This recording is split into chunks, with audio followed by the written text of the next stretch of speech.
Welcome back to another episode of Yard Dog Digest. In today's episode, we're going to be talking about some flexible driving modes that are available with your truck.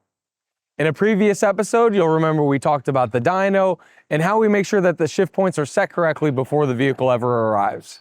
There's another feature available in the cab that allows you to make slight alterations to that we're going to talk about next. Occasionally, we'll hear from operators that one truck's got more power than another, and we'll look at the specifications and find they've got the same components. Almost all yard dogs are built with the same Cummins engine and Allison transmission, but could they still feel like they've got different power? Sure enough, they can. And it all comes down to shift scheduling. I'll explain more in the cab.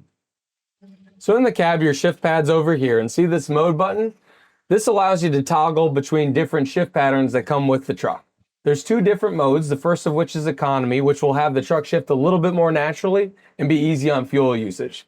The second mode is performance mode, which will prioritize startability and power. So if you're pulling a load and it feels a little bit sluggish, go ahead and hit the mode button and see what kind of an impact that has.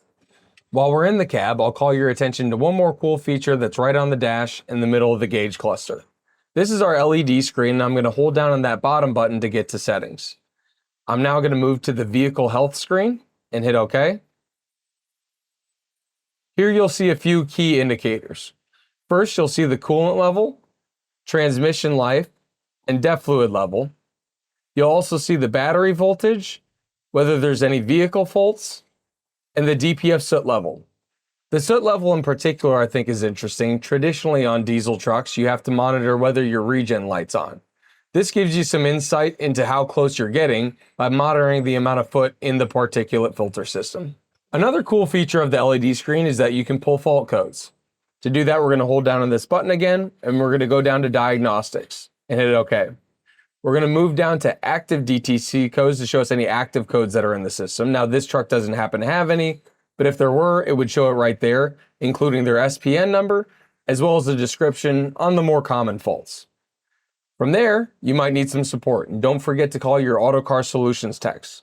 There's decals all over the cab, but if you ever forget, just go back to your home screen, go to settings again, scroll down to solutions, hit OK, and you'll see right there to contact us first, and the 888 number is right on your dash.